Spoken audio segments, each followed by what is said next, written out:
कहानी शुरू होती है एक ऐसे लड़के से जिसका नाम गोजो है। ना उसका कोई दोस्त है और ना ही कोई गर्लफ्रेंड। पूरा दिन बस घर में छुपा रहता है और अपनी क्रीपी सी डोल के लिए अजीबोगरीब कॉस्प्ले बनाता रहता है। लोग उसे अजीब समझते हैं, लेकिन गोजो के लिए उसके डोल सी उसकी दुनिया है। लेकिन एक दिन जब क्लास की सबसे पॉपुलर और मस्त कॉस्प्ले लड़की जिसका नाम मारीना होता है वो गोजो का सीक्रेट देख लेती है, तो गोजो सोचता है कि अब बस सब कुछ खत्म हो गया। पर उसका उल्टा, मारीना उसके सामने हाथ जोड़ लेती है। मेरे लिए भी कॉस्प्ले बना दो, मैं कुछ भी करने के लिए रेडी हूँ। अब यहाँ से कहानी वापस से फ्लैशबैक में आती है, जहाँ पर गोजो ने पहली बार हीना डॉल्स देखी थी। उसके दादाजी यानी कि उसके रूममेट पुरानी हीना डॉल्स बनाते थे और गोजो उनसे काफी इन्फ्लुएंस था। उस दिन से गोजो का सपना बन गया, मैं भी ऐसी सुंदर और परफेक्ट डॉल्स बनाऊंगा। लेकिन जब उसकी बचपन के दोस्त ने उसको डॉल्स के साथ देखा तो उसका मजाक उड़ाया, लड़के ये लड़कियों वाले काम करते हैं क्या। उस एक लाइन ने गोजो का कॉन्फिडेंस तोड़ दिया। वो अंदर से इतना हर्ट हुआ कि उसने लोगों से मिलना जुलना ही छोड़ दिया। अब बस उसका एक ही गोल था, अपने डॉल्स को परफेक्ट बनाना। सालों बाद भी गोजो वही था, अकेला, लोस्ट और क्रीपी। सुबह उठते ही सबसे पहले अपनी फेवरेट डॉल को देखता है। उसके चेहरे पर एक अजीब सी खुशी आ जाती है, जैसे कोई उसे प्यार से गुड मॉर्निंग कह रहा हो। फिर वो नीचे ब्रेकफास्ट के लिए आ जाता है, जहाँ पर उसके दादाजी यानी कि कुरुसेन उससे पूछते हैं कि रात भर लड़कियों के साथ बातें की या फिर से डोर के साथ पेंट करता रहा। गोजो हिचकिचाता है और कहता है मैं तो बस पेंटिंग कर रहा था। गुरु सीरियस होकर कहता है बेटा ये डोल्स तुम्हारे वारिस पैदा नहीं कर सकते। गोजो हंसते हुए बोलता है कि मेरे पास दोस्तों की कमी नहीं है, पर असली दुनिया में उसके पास कोई भी नहीं होता। स्कूल जाते वक्त गोजो के मन में हमेशा एक सवाल घूमता रहता है, क्या कोई मुझे कभी समझ पाएगा। क्लास में गोजो अपने ख्यालों में खोया होता है और अपने ब्रश से डोल को पेंट करने के बारे में सोच रहा होता है। तभी अचानक से एक गोल्डन बालों वाली लड़की मारीना हवा की तरह आती है और सीधा उसके डेस्क पर टकरा जाती है। गोजो इतना शॉक्ड हो जाता है कि कुछ भी नहीं बोल पाता। मारीन उठती है और हंसते हुए माफी मांगती है, सॉरी यार ध्यान नहीं था। फिर वो गोजो के हाथ पर लगा ब्लैक मार्क को देखती है और उसे साफ करने लगती है। गोजो घबरा कर कहता है नहीं नहीं ये सिर्फ पेंट है, कुछ सीरियस नहीं है। मारीन हंसते हुए कहती है ओ गॉड मुझे लगा कि तुम्हें चोट लग गई। और फिर वो अपनी दोस्तों के साथ चली जाती है और गोजो चैन की सांस लेता है, शुक्र है किसी ने नहीं देखा। दूसरी तरफ मारीन अपने दोस्तों के साथ बैठी होती जब एक लड़की पुरानी बात याद दिलाती है, कल एक हैंडसम लड़का सैलून से बाहर तुमसे बात करने के लिए आया था, याद है। मारीन हाँ में सर हिलाती है, हाँ पर जैसे ही उसने मेरे एनिमे की चैन देखी उसने मुझे नर्ड कह दिया। मारीन के चेहरे का मूड एकदम डम ऑफ हो जाता है। मुझे ऐसे लोग बिल्कुल भी पसंद नहीं जो कि दूसरों के शौक को मजाक उड़ाते हो। उसकी दोस्त कहती है पर वो तो क्यूट था ना, थोड़ा इग्नोर कर देती। मारीन गुस्से में बोलती है पसंद कुछ भी हो, लेकिन किसी के पैशन का मजाक बनाना कभी भी सही नहीं होता। क्लास के कोने में बैठा गोजो ये सब सुन लेता है और उसकी आंखों में एक अलग ही चमक आ जाती है, सच ये लड़की मुझे समझ सकती है। गोजो सोचता है कितना अच्छा लगता है जब कोई बिना जज किए तुम्हें एक्सेप्ट करता है, जैसे मारीन के साथ होता है। स्कूल के बाद गोजो क्लास में अकेला ही सफाई कर रहा होता है। बाकी स्टूडेंट्स जो कि ड्यूटी पर थे एक एक करके बहाने बनाकर निकल जाते हैं। कोई कहता है कि अर्जेंट काम है तो कोई कुछ और कह के भाग जाता है। गोजो बिना कुछ बोले काम करता है और तभी अचानक से दरवाजा खुलता है। उसके होश उड़ जाते हैं जब वो देखते हैं कि अंदर मारीन आ रही होती है। गोजो सोचता है कि शायद से वो कुछ भूल गई होगी, लेकिन शौक तब लगता है जब मारीन उसके पास आकर उसकी हेल्प करने लगती है। वो पूछती है कि बाकी सब किधर गए। गोजो कहता है बस बोल के चले गए कि उन्हें काम है। मारीन थोड़ा गुस्से में बोलती है तो सारा काम तुम पे डंप कर दिया, ये ठीक नहीं है। गोजो हल्का सा मुस्कुराता है, कोई बात नहीं, लोग मुझ पर भरोसा करते हैं इसलिए छोड़ जाते हैं। मारीन उसका चेहरा देखकर कहती है ये भरोसा नहीं, लोग तुम्हारा फायदा उठा रहे हैं, तुम्हें भी कभी कभी अपने दिल की सुननी चाहिए। गोजो कुछ भी नहीं बोलता पर उसके दिल में कुछ हिल्स आ जाता है। कुछ दिन के बाद गोजो कपड़े सिलते वक्त अपनी उंगली काट लेता है। उसके दादाजी तुरंत आकर कहते रुक मैं बैंडेज लेकर आता हूँ। जब गोजो अकेला होता है तो उसके दिमाग में सिर्फ एक ही चेहरा आता है, मारीन का, और उसकी वो बातें जो उसने क्लास में कही थी। गोजो सोचता है कि मैं इतने साल अपने इमोशंस को दबाता रहा हूँ सिर्फ इसलिए क्योंकि एक बचपन की लड़की ने कह दिया था कि डोल्स लड़कियों का काम होता है। तभी उसे पता चलता है कि उसकी स्विंग मशीन चल रही है। दादाजी आकर कहते हैं बेटा लगता है कि ये मशीन अब पुरानी फिल्मों जैसे आउटडेटेड हो गई है।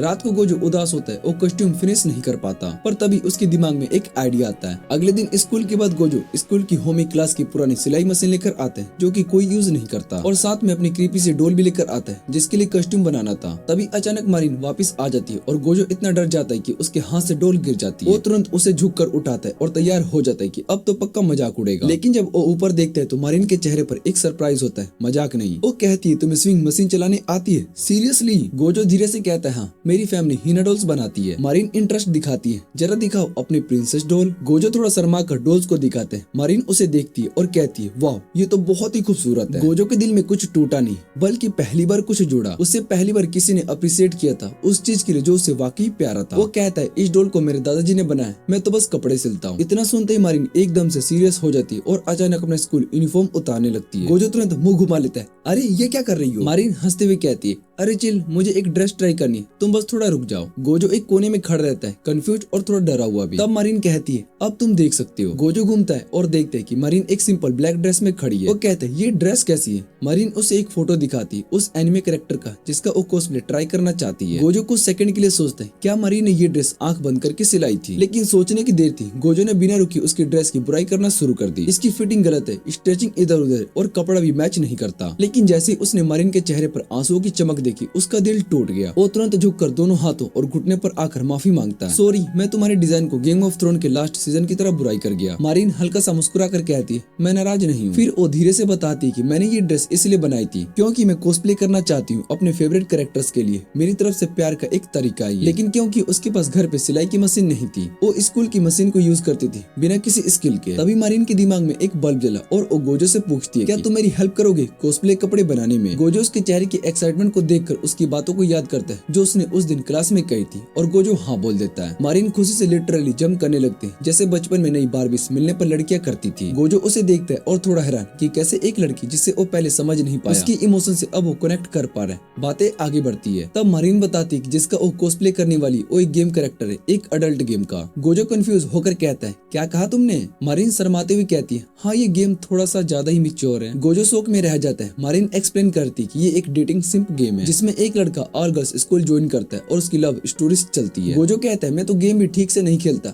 और ये सब तो। लेकिन जब मरीन के चेहरे पर सीरियस वाला फैन गर्ल लुक देखता है उसे लगता है कि ये लड़की तो लेवल 100 की रिजर्नेट निकली। मरीन एक्साइटेड होकर अपने फेवरेट कैरेक्टर ज़ुको के बारे में बात करती है और कहती है मैं उसकी तरह नहीं बन सकती लेकिन कॉस्प्ले करके उसके जैसा फील तो कर सकती हूँ ना। गोजो उसके चेहरे की खुशी को देखता है उस गेम के बारे में बात करते हुए जो एक हाथ से खेला जाता है और दूसरे हाथ से छुपाया जाता है। वो थोड़ा सा हेजिटेट करके कहता है कि तुम्हारे गेम पर आगे रिस्ट्रिक्शन होना चाहिए। मरीन थोड़ा भोलापन लेकर आती है क्या मुझे तो सुना ही नहीं दे रहा है। गोजो कहते हैं गर्ल्स ऐसे भी गेम खेलते हैं क्या। मरीन सीरियस टोन में कहती है बॉयज से गर्ल्स का क्या लेना देना, जब तक तुम रूम बंद करके मजे ले सकते हो सब कुछ ठीक है। गोजो को अपने बचपन की दोस्त याद आती है जिन्होंने उसका मजाक बनाया था डोज के लिए और बिना सोचे समझे वो फिर से हाँ बोल देता है मैं हेल्प करूंगा। नेक्स्ट स्टेप के लिए गोजो ऑनलाइन रिसर्च करता है कहाँ से शुरू करूँ, लेकिन उससे पहले मरीन एक थिक सी बुक निकालती है जो पूरा प्रोसेस को डिटेल्स में बताती है। मरीन थोड़ा सा शर्मा कर कहती है मुझे लगा कि तुम मुझे बेवकूफ समझोगे क्योंकि मुझे इसमें कुछ भी समझ में नहीं आता है। गोजो कहता है बेवकूफ नहीं, तुम पैसिनेट हो और वो सबसे जरूरी चीज होती है। गोजो मरीन के मेजरमेंट्स लेने वाला होता है लेकिन टाइम बहुत ही ज्यादा हो चुका होता है इसलिए वो कहता है कि मंडे को करेगा। मरीन मुस्कुराती हुई कहती है ठीक है और उसका शुक्रिया भी करती है। उस रात दोनों के बीच में बॉन्डिंग और भी गहरी हो जाती है। उसके बाद गोजो अपने दिन के बारे में सोचता है। उसे यकीन नहीं होता है कि एक दिन में इतना कुछ हो गया। फिर उसे वो एक्स रेटेड गेम याद आता है जो मरीन ने उसे दिया था। जैसे ही वो गेम को ऑन करता है उसके होश उड़ जाते हैं। वर्जिन का सबसे बड़ा नाइटमेयर उसके सामने खड़ा होता है। अगले दिन सुबह गोजो के घर की घंटी बजती है। जैसे ही गोजो दरवाजा खोलता है उसके होश उड़ जाते हैं। सामने खड़ी होती है मरीन। गोजो हैरान हो जाता है कि उसने उसका एड्रेस कैसे ढूंढ लिया। मरीन थोड़ी कैजुअल बताती है कि गूगल पर तुम्हारा नाम और हिनाडोल सर्च किया और फिर रात भर झाड़ियों में छुपी रही। गोजो कुछ कहता है उससे पहली मरीन उसके हाथ में केक थमा देती है और बिना पूछे घर के अंदर चली जाती है। सीधा गोजो के रूम में जाकर हंस पड़ती है कितना अनटेडी रूम है तुम्हारा। मरीन को डॉल्स के लिए ब्रशेस दिखाई देते तो वो झुककर उन्हें देखने लगती है और गोजो की नजर सीधा उसके बैक साइड पर पड़ती है। बेचारा गोजो एकदम पैनिक मोड में चला जाता है। उसकी सारी कष्ट एनर्जी सीधा बस तुम समझ ही गए। मरीन उसकी हालत देख कर कहते हैं तो चलो मेजरमेंट स्टार्ट करते हैं, पर गोजो गलत समझ बैठता है। वो शर्मा कर कहता है क्या कोई और भी ये पार्ट कर सकता है। जब मरीन वजह पूछती तो वो बताता है कि जिस बुक से वो कॉस्प्ले बनाएगा उसमें लिखा है कि मेजरमेंट्स अंडरवेयर में ही लेनी होती है। ये सुनकर मरीन बिंदास अपनी शर्ट की बटन को खोलती और कहती है मैं तो स्विम सूट पहन कर आई ताकि कोई दिक्कत ना हो। गोजो के पास अब कोई भी ऑप्शन नहीं बचा होता है। वो उसका हेड मेजरमेंट्स लेना स्टार्ट करता है लेकिन हाथ कांप रहे होते हैं। जब मरीन अचानक से उठकर कहती है कि इतना लेट क्यों लग रहा है तो गोजो सीधा फेटल पोजीशन में चला जाता है। फिर वो थोड़ा कंट्रोल करता है और कहता है तुम पीछे मुड़ जाओ शायद से इजी होगा। लेकिन जैसे ही वो पीछे मुड़ती है गोजो को एक और सर्विंग ऑफ केक मिल जाता है। गोजो पूछता है तुम्हें शर्म क्यों नहीं आती। मरीन कहती है मुझे सिर्फ शिज़ुको बनने की परवाह है और उसके लिए मैं कुछ भी करने के लिए तैयार हूँ। ये सुनकर गोजो उससे माफी मांगता है कि उसने उसके जज्बात को गलत नजर से देखा और फिर एक सीरियस मोड में उसका मेजरमेंट्स कंटिन्यू करता है। मेजरमेंट्स के बाद मरीन कपड़े पहनती है और गोजो से कहती है कि उसे गेम का रेफरेंस चाहिए। गोजो रेफरेंस मांगता है तो मरीन उसे 2 CDs पकड़ा देती है लेकिन गोजो का ध्यान फिर भी उसके स्विंग सूट पर ही होता है और वो फिर से फ्रीक आउट हो जाता है। उसी रात गोजो का दादाजी गोजीरा घर आता है और देखता है कि गोजो एक्स रेटेड गेम में इतना लॉस्ट होता है कि जैसे कोई सेमिनार अटेंड कर रहा हो। वो कहते हैं तुम इस एज में ये तो समझ आता है, पर इतने क्लूलेस में नहीं होने चाहिए कि नोटिस बनाने पड़ जाए। गोजो खुद सोचता है बस मुझे अपना फोकस वापस लाना होगा, और फिर उसे एक सपना आता है जिसमें वो मारिन को एक खूबसूरत कॉस्प्ले ड्रेस दे रहा होता है। गोजो का सपना अब और भी ज्यादा वाइल्ड हो चुका होता है। इस बार मारिन कॉस्प्ले का फुल कैरेक्टर में चली जाती है और बिना किसी झिझक के अपना स्कर्ट उतार कर गोजो को नोटी बाइट्स दिखा देती है। गोजो की आंखों का थर्मोस तुरंत ब्लास्ट कर देता है, या बेबी, और फिर अचानक से वो झटके से उठ जाता है। हालत काफी सीरियस हो चुका होता है। गोजो वेट हो चुका था अपने अनबोर्न बच्चों से। शर्म से परेशान होकर वो अपने हिनाडोल से कहता है कि प्लीज आंखों में आंखें मत डालो। अगले दिन स्कूल में गोजो टेंशन में होता है। उसे समझ में नहीं आ रहा होता है कि मारिन का सामना कैसे करे जब वो उसके सपनों की अडल्ट हीरोइन बन चुकी है। और तभी हॉलवे में मारिन आती है और हर लड़का उसे घूर रहा होता है जैसे वो कोई सेलिब्रिटी हो। गोजो उसके स्विम सूट वाले वर्जन के बारे में सोचने लगता है और एक जगह छुप कर क्विक रिलैक्सन का प्लान बना रहा होता है। लेकिन उससे पहली मारिन उसके पास आकर मुस्कुराते हुए थैंक यू बोलती है। सैटरडे का दिन आता है और गोजो फिर से लाल पड़ जाता है जब उसे वो सब याद आता है। लेकिन मारिन कोली छोटी मोटी बातें करती रहती जैसे कुछ भी ना हुआ हो। तभी मारिन के कुछ फ्रेंड्स आते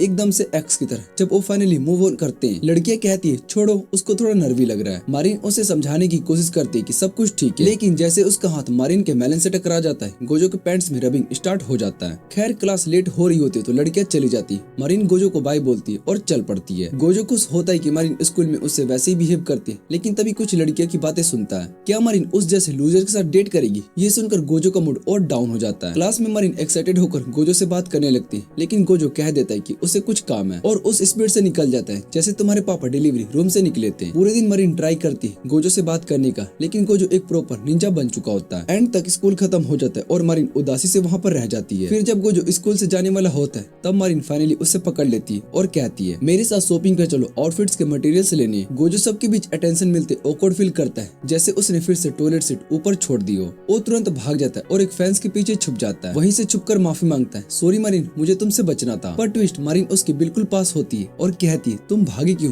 पहले से तो तुम फ्रेंड्स हैं। गोजो शर्माते हुए बताता है कि लोग उनके बारे में रूमर्स फैला रहे हैं कि वो दोनों डेट कर रहे हैं। पर मारिन चिल वे में कहती तो क्या हुआ, मुझे कोई फर्क नहीं पड़ता। और फिर हंसी मजाक में उसे टीज करती है। फिर उसका हाथ पकड़कर कहती है चलो शॉपिंग करते हैं। कॉस्प्ले शॉप में गोजो उसे अपने हैंड ड्रॉ मल्टीव्यू सुजुकी का ड्रेस दिखाता है। मारिन बहुत ही शौक में हो जाती है, तुमने इतनी मेहनत की। दोनों मिलकर डिसाइड करते कि कौन सा पार्ट बाय करना है और कौन सा खुद बनाना है। सबसे पहले बात होती है सुजुकी के ड्रेस के फैब्रिक की। मारिन सजेस्ट करती है ब्लैक गोसी फैब्रिक, पर गोजो समझाता है कि नहीं, सुजुकी एक हाई क्लास है तो कपड़ा भी थोड़ा रॉयल फील होना चाहिए। गोजो को लगता है कि अब सुजुकी का ड्रेस थोड़ा हैवियर और थिकर होना चाहिए। जब उसके सामने प्राइस टैग आता है तो गोजो शर्माते हुए कहता है कि मेरे पास इतने पैसे नहीं। लेकिन मारिन चिल रहती है और एक एनवेलप निकाल कर कहती है कोई बात नहीं, जितने चाहे खर्च लो। गोजो थोड़ा शर्माता है लेकिन उसकी बात मानकर शॉपिंग करने के लिए आगे बढ़ता है। कुछ और मटेरियल्स लेने के बाद मारिन कहती है अब चलो अगली शॉप पर चलते हैं। यहाँ जो भी हेयर असिस्टेंट है उनके पास पैराडिस विग स्टोर। गोजो हर कलर की विग्स को देखकर थोड़ा हैरान हो जाता है और फिर थोड़ा सा ब्लश भी कर जाता है, कितने सुंदर लग रहे हैं। मारिन गोजो का अटेंशन ब्लैक विग सेक्शन पर पड़ती है क्योंकि सुजुकी का हेयर बहुत ही ब्लैक है। पर गोजो कहता है नहीं, डार्क पर्पल विग्स लेने चाहिए क्योंकि सुजुकी का कैरेक्टर कलर पर्पल है। मारिन इस बात से बहुत ही शॉक्ड होती है कि तुम तो इस कैरेक्टर के बारे में मुझसे भी ज्यादा जानते हो। गोजो ये भी कहते हैं कि एसिमेट्रिकल लुक के लिए लंबी लेंथ की विग चाहिए। मारिन कहते हैं कि मैं हमेशा से गलत चीजें पिक करती हूँ जब मैं अकेली आती हूँ, इसलिए तुम्हारे साथ आने का डिसीजन बिल्कुल सही था। गोजो को ये सुनकर बहुत ही अच्छा लगता है और वो सोचता है कि ये तो सच में एक लिविंग गर्ल को मदद दे पाने की फीलिंग है। विग स्टोर के बाद मारिन कहते हैं कि बस अभी एक स्टॉप बाकी है और फिर वो दोनों एक लॉन्जरी स्टोर में पहुंच जाते हैं जहाँ पर गार्टर्स और स्टॉकिंग लेने। गोजो थोड़ा परेशान होता है यहाँ पर FBI आ जाएगी, लेकिन मारिन उससे कहती है कॉस्प्ले अक्सर यहाँ पर आते हैं, गोजो रिलैक्स। फिर वो मारिन अपनी गार्टर दिखाती है और गोजो के मुंह से बस वाव निकल जाता है। मारिन टीसिंग मोड में आती है और गोजो कहता है मत करो, मैं अनस्टेबल हूँ, मैं फिर से एक्सप्लोड कर जाऊंगा। मारिन हंसकर उसे टीज करती है और गोजो सिर्फ मर्सी कहकर उससे बचने की कोशिश करता है। अब रेस्टोरेंट के बाहर वो दोनों खाना खाने के बाद निकलते हैं और एक अकेली और ब्यूटी वुमन उन्हें देखकर सोचती मुझे भी इतना केयरफुल और इनोइंग होना चाहिए था। गोजो एक मोमेंट के लिए अपने माइंड में वो एक्स रेटेड सीन रिप्ले करता है जो कि उसने मारिन के गेम में देखा था। सडनली पूरा लाइन उसे घूर कर सोचती ये किड्स आजकल कितने स्कैरी हो गए। फिर गोजो मारिन से कहता है चलो अब सब मटेरियल्स को मेरे घर लेकर चल के पैटर्न्स ड्रॉ करते हैं। मारिन उसे बताती है कि कॉस्प्ले इवेंट्स होते हैं जहाँ पर लोग अपनी पिक्चर्स खिंचवाते हैं और सोशल मीडिया पर अपलोड करते हैं। एक बार मैंने एक लड़की देखी थी जो कि बैरली लीगल कैरेक्टर्स का कॉस्प्ले करती है लेकिन कभी भी इवेंट पर नहीं आ पाई थी। गोजो सोचता है अच्छा समझ गया। मारिन के कुछ अनरिजॉल्व डैडी इशू भी होते हैं, लेकिन उसका ध्यान उसने जो अभी पिक्चर अपलोड की थी उस पर होता है। वो खुद ही अपनी फोटोज को देखकर खुश हो रही होती है और वो सोचती कि वो कितनी प्रिटी लग रही है। तभी उसे याद आता है कि गोजो तो कुछ बोल ही नहीं रहा है। वो उससे पूछती तुम्हें क्या रियल लड़कियां पसंद नहीं है, तुम्हें उनके लिए कुछ महसूस नहीं होता है क्या? गोजो थोड़ा सीरियस हो जाता है और वो बताता है कि वो एक सिंगल चाइल्ड है और जब उसने पहली बार हिना डोस देखी थी तब उसे यकीन नहीं हुआ था कि दुनिया में कुछ इतना खूबसूरत भी हो सकता है। उस पल के बाद से वो सिर्फ उन चीजों को खास मानता है जो कि उसके दिल के करीब है। मारिन थोड़ा ताना मारते हुए कहती है डॉल्स हमेशा सुंदर ही बनाई जाती है, इसका मतलब तुम फेस के पीछे पड़ रहे हो। गोजो मना नहीं कर पाता है, लेकिन वो हाँ भी बोल देता है। वो मानता है कि जो लड़कियां बिना बाप की होती है वो भी प्रिटी होती है। मारिन उसके बाद से एग्री करती है और कहती है कि कुछ चीजें ऐसी होती है जिनके लिए इंसान कभी कॉम्प्रोमाइज नहीं करता। अभी मारिन की नजर एक मीट डिश पर पड़ती है जो कि किसी ज्वेलरी की तरह वर्क की गई होती है। वो तुरंत कहती है कि इसके लिए तुम्हें अपनी जान भी बेच सकती हूँ। कुछ ही देर के बाद वो उस मीट को अपने हाथ में लेती है और बिना रुके खाना शुरू कर देती है। गोजो उसे नहीं खाता और उसे याद आता है कि उसे मारिन को रेमन का पैसा देना था, लेकिन जैसे ही वो पैसा निकालने लगता है मारिन उसे रोक देती है और कहती है ये मेरा ट्रीट था। गोजो इंसिस्ट करता है, लेकिन मारिन कहती है मैं बहुत ही खुश थी क्योंकि बहुत ही कम लोग होते हैं जो कि मेरी रिकमेंडेड गेम्स को खेलते हैं। तुमने ना सिर्फ वो गेम खेला बल्कि उसके कैरेक्टर्स को भी डिटेल्स में ड्रॉ किया है, इसलिए मैं बस तुम्हें थैंक यू कहना चाहती थी। गोजो थोड़ा इमोशनल हो जाता है, लेकिन तभी मारिन उसका मूड खराब कर देती है। वो उस मीट का एक टुकड़ा उसके मुंह के पास लेकर आती है और गोजो मना कर देता है क्योंकि उसे लगता है ये तो इनडायरेक्ट केस हो जाएगा। तभी मारिन पूछती है क्या लगता है मैं ज्यादा तो नहीं खा रही हूँ? गोजो का एक्सप्रेशन सब कुछ बोल देता है। मारिन तुरंत अपने बढ़ते हुए वेट का डिफेंड करने लगती है और कहती है मैं फिर भी अपने ड्रेस पहनूंगी। गोजो पूछता है कॉस्प्ले इवेंट कब है? मारिन कहती है 2 हफ्ते के बाद। तभी उसे याद आता है कि उसका ट्रेन मिस होने वाला है। वो भागती है और गोजो को पैनिक होने लगता है कि उसके पास टाइम कितना कम है। ट्रेन में बैठकर गोजो बस इसी बारे में सोच रहा होता है कि क्या वो 2 हफ्तों में ड्रेस फिनिश कर पाएगा। फिर उसे मारिन का एक्साइटेड चेहरा याद आता है जब उसने पहली बार कॉस्प्ले की बात की थी। वो तुरंत डिसाइड करता है कि काम शुरू करना होगा, लेकिन फिर भी टाइम कम पड़ रहा होता है। थोड़ी देर के बाद गोजो घर पहुंचता है। कारू उसे कहता है आज लेट क्यों हो? गोजो कहता है एक फ्रेंड के साथ शॉपिंग में टाइम निकल गया। कारू खुश हो जाता है कि गोजो के फ्रेंड्स बन गए, लेकिन जैसे ही उसकी नजर उन स्टॉकिंग पर पड़ती है जो कि गोजो ने कॉस्प्ले के लिए ली थी, शौक में वो गिर पड़ता है। नेक्स्ट सीन हॉस्पिटल का होता है। गोजो की कजन मीरो वहाँ पर दौड़ती हुई आती है और पूछती है कारू ठीक है ना?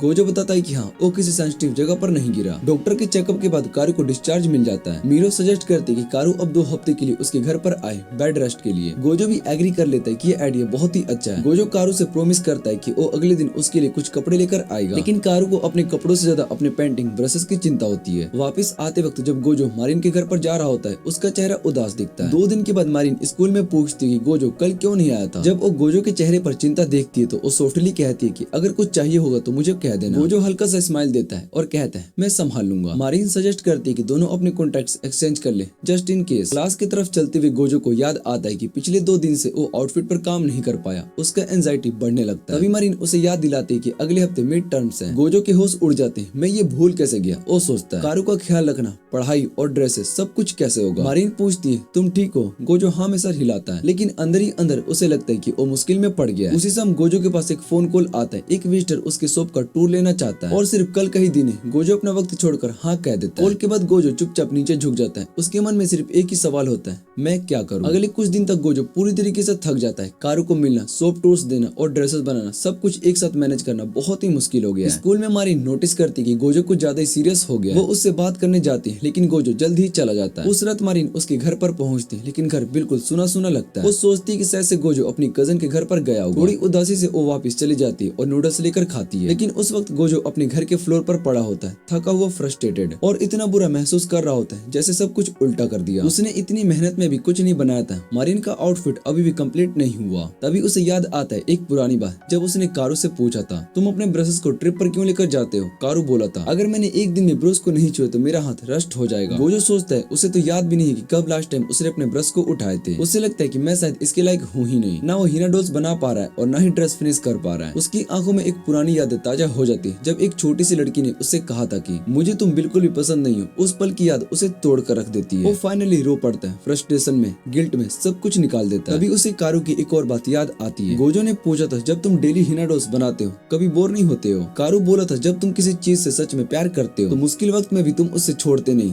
तुम लड़ते हो। फिर कारू ने छोटे गोजो को एक एल्बम दिखाई अपने कुछ कस्टमर्स की फोटो का। सबके चेहरे पर मुस्कुराहट थी, वो मुस्कुराहट जिसकी वजह से गोजो ने ये काम शुरू किया था। गोजो के दिल में बस एक ही ख्याल आता है मारिन कितनी खुश होगी जब ये ड्रेस देखेगी। वो अपने आंसू पोंछता है, एक बढ़ाना बांधता है और दोबारा से काम पर जुट जाता है। इवेंट के एक दिन पहले मारिन वो ड्रेस देखती है और बहुत ही शौक हो जाती है, तुमने इतनी जल्दी कंप्लीट भी कर लिया। गोजो मुस्कुराता है, अब तुम अपने इवेंट पर जा सकती हो। मारिन थोड़ा हैरान होती है इवेंट? मैं तो इवेंट तभी डिसाइड करने वाली थी जब ड्रेस रेडी हो जाता। गोजो के चेहरे पर रिलीफ होता है। अच्छा वो उसने मारिन के किसी प्लान को खराब नहीं किया। लेकिन तभी मारिन की आंखों में आंसू आ जाते। उसे फाइनली समझ में आता है कि गोजो इतने दिन से सिर्फ उसके लिए खुद को थका रहा था। गोजो भी माफी मांगता है, मैं भी गलत था, बिना कुछ बताए काम करता रहा। मारिन के आंसू रुकने का नाम ही नहीं ले रहे थे। तब गोजो उससे कहता है एक बार ड्रेस पहन लो, देखते हैं सब कुछ ठीक लग रहा है या फिर कुछ बदलना पड़ेगा। मारिन नोटिस करती है कि गोजो कितना थक गया है, पर गोजो कहता है कि बस तुम खुश रहो, बस इतना ही चाहिए मुझे। मारिन हल्का सा मुस्कुराती है और कहती है कि मैं इस ड्रेस की बैंड बजा दूंगी। Thank you Gojo. गोजो उसके बाल को कॉम्ब करता है ताकि विग सेट हो सके। मेकअप प्लान बनाते वक्त वो शिजुको के कैरेक्टर पर फोकस करता है, कैसे उसका लुक मैच किया जाए। गोजो बोलता है मेरे पास कुछ आईलैशेस ऑलरेडी है। मारिन मजाक उड़ाती है, क्या कोई तुम्हारी गर्लफ्रेंड है या तुम्हारा कोई सीक्रेट वर्जन अलमीरा में बंद है। गोजो थोड़ा ब्लश करता है और वो कहता है कि वो तो हिना डॉल्स के लिए वो बहुत ही हाई मेंटेनेंस होती है। फिर गोजो डॉल्स के बारे में एक्साइटेड होकर बताता है,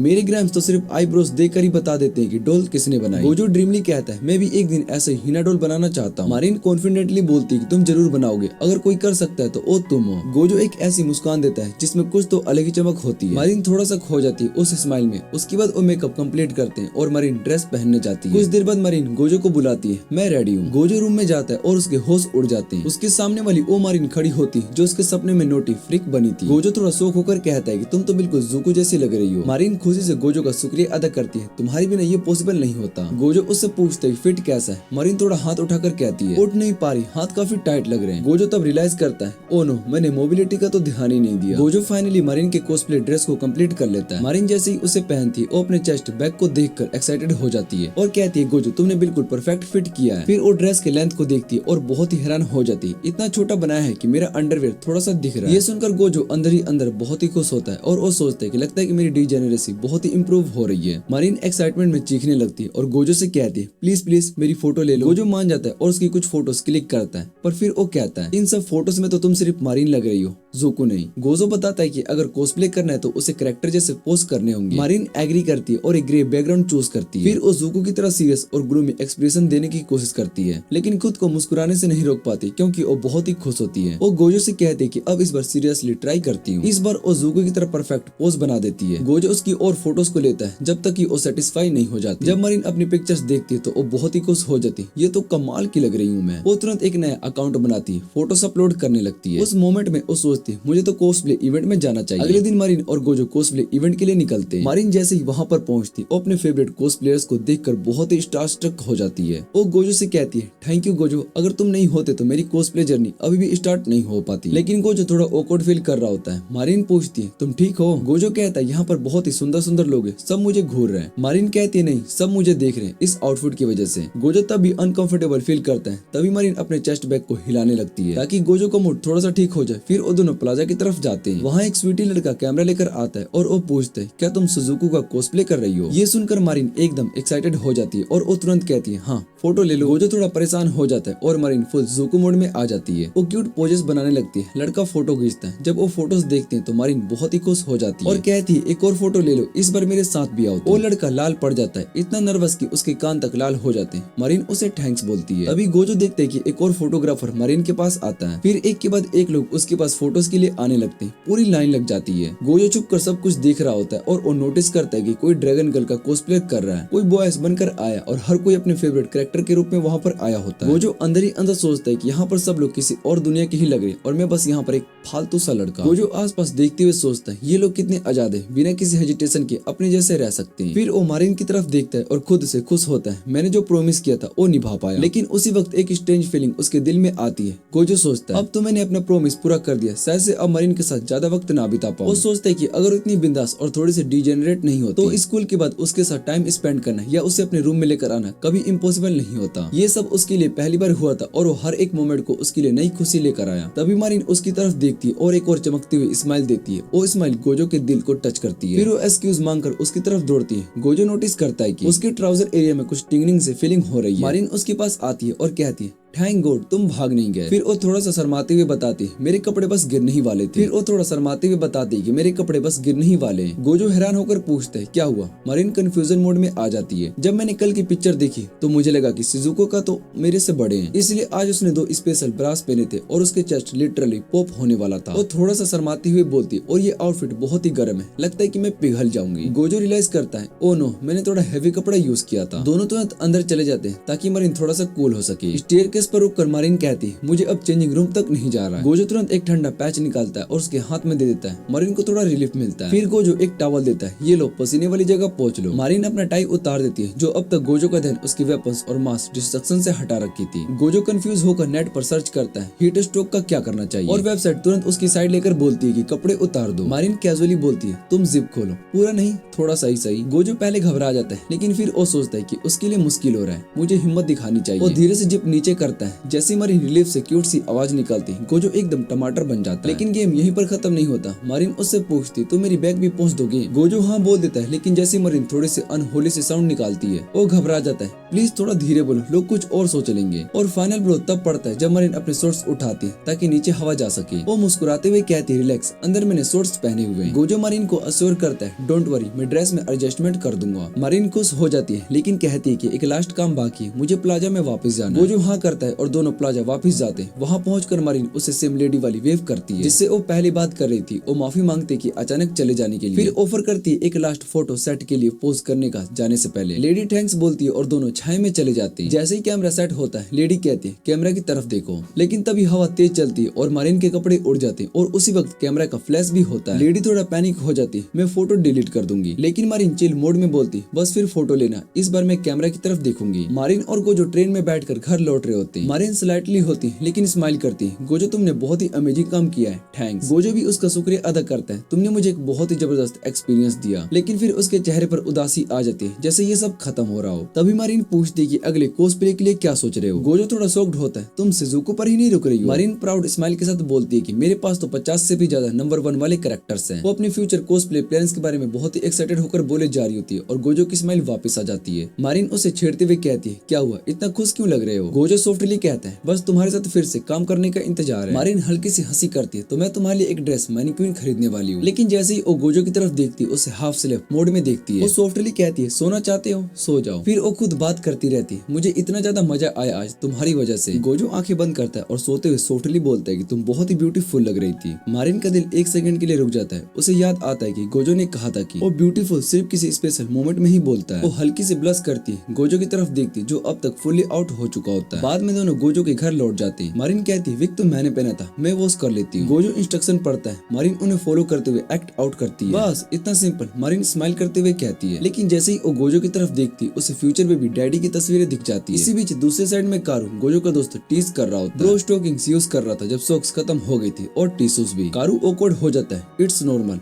ओके डोंट जज। तभी वो घर लौटता है और सामने गोजो को देखता है एक छोटी सी रिवीलिंग ड्रेस पकड़े हुए और उसके पीछे से मरीन निकलती जो कि इस बार इमेजिनरी नहीं थी। कारू का रिएक्शन लेटर। कारू माफी मांगता है चिल्लाने के लिए। गोजो तुरंत कह देता है कि उन्होंने कुछ भी गलत नहीं किया। कालेरू उसकी बात पर भरोसा करता है और उसके बनाए हुए ड्रेस की तारीफ करता है। लेकिन गोजो कहता है कि अभी भी उसे बहुत ही कुछ सीखना है। दोनों ड्रेस के पास जाकर उसे और गौर से देखती हैं, उसकी डिटेल्स समझने लगती हैं। तभी एक कोने में खड़ी मरीन उन्हें देखकर चुपचाप मुस्कुरा रही होती है। उस मोमेंट में उसे समझ में आता है कि वो गोजो से पूरी तरीके से प्यार कर बैठी है। जैसे जेजिका के हर फैन गोजो को देखकर बहुत ही पिघल जाते हैं, वैसे ही मरीन भी गोजो को उसके ग्रैंडपा के साथ देखकर अंदर ही अंदर फैन गर्ल मोड में चली जाती है। वो खुद को संभालने की कोशिश करती है लेकिन उसके पेट ने उसका सारा मूड बिगाड़ दिया। पेट से आवाज आता है, ना सिर्फ प्यास लगी है भूख भी लगी है। गोजो प्यार से पूछता है क्या तुम भूखी हो। कालेरू तुरंत कह देता है तो डिनर यहीं कर लो ना बेटा। मरीन बिना किसी झिझक के गोजो के हाथों बना हुआ खाना खा जाती है और खाते ही बोल पड़ती है कि तुम तो शेफ निकले। गोजो मुस्कुराता है और कहता है कि पेरेंट्स के जाने के बाद सब कुछ खुद ही मैं सीखा। मरीन थोड़ा इमोशनल हो जाती है और कहती है कि मैं भी तुम्हारी तरह ही हूँ। मेरी माँ बीमार पड़ गई थी और फिर हमेशा के लिए चली गई। पापा को काम के लिए दूसरे शहर जाना पड़ा, मैं अकेली रहती हूँ। कालेरू थोड़ा परेशान हो जाता है तो तू खाना ठीक से खाती है या फिर नहीं। मरीन हंसकर कहती है बिल्कुल, देखिए ना ये फोटो, और अपने फोन में एक फोटो दिखाती है जिसमें टेबल पूरा का पूरा सोसे से भरा होता है। गोजो उस फोटो को देखकर बहुत ही शौक में आ जाता है, जैसे उसका पेट उस दिन भूल गया हो कि डाइजेस्ट कैसे करना है। कालेरू मजाक में बोलता है कि बेटा तू स्ट्रोक के डेंजर जोन में तो नहीं आ गई। मरीन कहती है मैं तो रोज दही और दूध भी लेती हूँ, फुल हेल्दी डाइट। लेकिन कालेरू कहता है कि बस आज से तू डिनर यहीं पर रोज करेगी। उसके बाद गोजो मरीन को स्टेशन छोड़ने के लिए जाता है और माफी मांगता है कि उसने इतनी देर रात उसको रोका। मरीन मुस्कुराते हुए कहती है कि मुझे तो बहुत ही मजा आया। जब दोनों स्टेशन पहुंचते हैं, मारिन थोड़ा घबरा कर पूछती है क्या कल फिर मिलेंगे? गोजो सीधा हाँ कह देता है। मारिन ट्रेन में चढ़ जाती है। दूर जाते जाते गोजो को हाथ हिलाकर बाय बोलती है, लेकिन मन में कुछ और ही चल रहा होता है। वो सोचती है कि मुझे इतनी हलचल क्यों हो रही है। उसे गोजो की बात याद आती है, हमने कुछ भी अनुचित नहीं किया। और फिर उसके दिमाग में एक नोटी थॉट आता है, अगर क्या होता। अगला दिन ठीक सुबह ही तेज बारिश शुरू हो जाती है। कालेरू की शॉप के बाहर एक लड़की भीगती हुई दौड़ती है। कालेरू उसे देखता है और वो सोचता है कि शायद से गोजो की कोई और दोस्त होगी, और उसे बिना सोचे समझे सीधा अंदर बुला लेता है। शाम को जब गोजो स्कूल से घर आता है, कालेरू कहता है बेटा मुझे थोड़ी देर के लिए जाना है, तुम्हारा एक दोस्त अंदर वेट कर रहा है। गोजो थोड़ा कंफ्यूज हो जाता है, मेरी तो एक ही फ्रेंड है आलिया, और वो काम पर गई है, फिर अंदर कौन है। वो तुरंत घर के अंदर दौड़ता है, दरवाजा खोलता है और जो देखता है उसके होश उड़ जाते हैं। बाथरूम में एक लड़की बिना कपड़ों की होती है। वो लड़की फिसल जाती है और सब कुछ गोजो के सामने रिवील हो जाता है। गोजो की आंखों के सामने एक ऐसा नजारा होता है जिसे वो स्वर्ग दर्शन कह देता है। उसी मोमेंट उसे अपने दादा की पुरानी बात याद आ जाती है, बेटा इस डॉल के बाल क्यों नहीं होते। कालेरू गोजो को समझाता है कि वो चेहरा और बालों पर अलग अलग काम करते हैं। वैसे भी उस लड़की के चिक्स तो इतने सॉफ्ट हैं जैसे कि फ्रीसी स्ट्रीम्स बंस होते हैं। बाद में गोजो उस लड़की से माफी मांगता है और वो पूछता है कि वैसे तुम यहाँ पर कैसे आ गई। लड़की सीधा सवाल करती है, ये आउटफिट्स तुम बनाते हो क्या? गोजो सोचता है अरे ये तो जरूर हिना डॉल्स की फैन होगी, जिसे कालेरू ने मेरा दोस्त समझ लिया होगा। वो तुरंत एक रजिस्टर निकालता है और कहता है कि तुम्हारा नाम और स्कूल का नाम बताओ। लड़की मुस्कुराते हुए कहती है मैं हूँ।